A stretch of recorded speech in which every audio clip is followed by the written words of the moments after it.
Hi, I'm Johnny. This is A View to a Grill.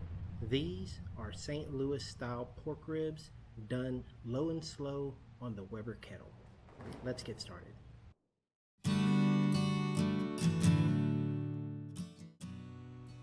We're just going to remove the membrane and give it a light trim.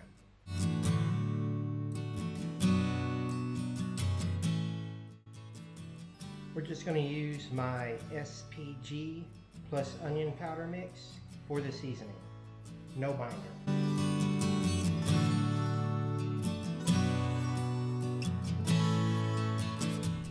Okay, so we're going to keep these going at about 250. Check on them again in about 45 minutes. We'll spritz them, make sure the fuel level is okay, and just let them ride. The temperature's been hovering around 250 today, plus or minus 5 degrees. We're going to be spritzing with just water, and it's been an hour, so we're going to go ahead and take a look at the ribs. Yeah, they're looking pretty good. So we're just going to go ahead and spritz these. Fuel is doing good, temperature is doing good. They smell excellent. These are going to be good. We're going to let these go for another 45 minutes. We're going to keep the temperature at around 250 and check on them again later.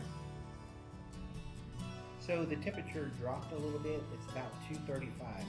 It's time to spritz anyway, so we're going to go ahead and check out the ribs, spritz, and see if there's anything we need to do with the fuel. Today, we're not going to wrap the ribs. We're going to do these dry. We're going to finish them with a brown sugar, honey, butter glaze. Let's go ahead and get started with the glaze.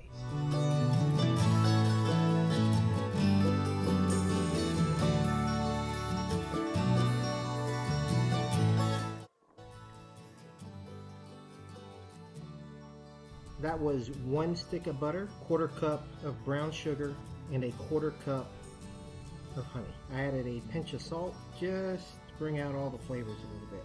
We're going to melt this by setting it on the grill. Here's our glaze for the ribs. We just want to whisk this up and incorporate all the ingredients. If you'd like, you can add some red pepper flakes or some chipotle powder for a little kick. Let's start checking for doneness with the pork ribs. First, let's do a little bend test. We're starting to see a little bit of meat separation here. Bones are still hidden. These have a little bit to go.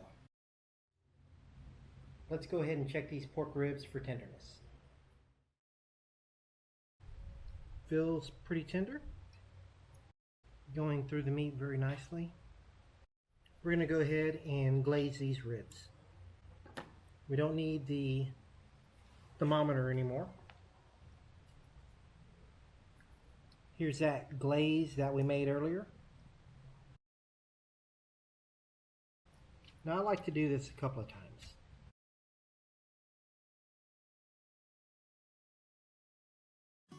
I've got 3 coatings of the glaze on the ribs.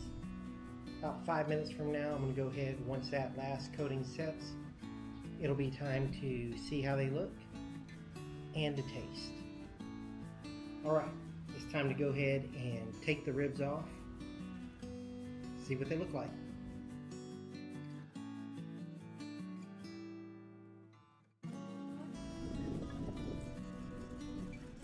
Plenty of moisture. Let's see what they taste like.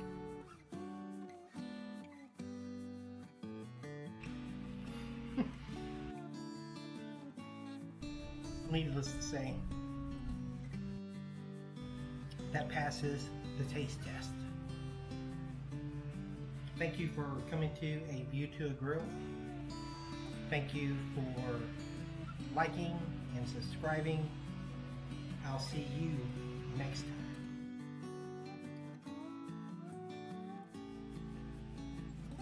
St. Louis style ribs. You know, I really couldn't tell you how they do them in St. Louis. but that's the way I do them in my backyard. They came out good, tender and juicy. The glaze that I put on them had just the right amount of sweetness. Also, what I didn't show on camera was I sliced all the ribs, and then with whatever glaze I had left, I actually poured that over them and kind of tossed them in a bowl to cover them all completely with the glaze, to give them all a nice coating of that honey brown sugar goodness. So I can't do it now because they're all gone. I think that's going to be it for today. I want to thank everyone for coming out, watching A View to a Grill. I appreciate everything you're doing for me, and we'll see you next time.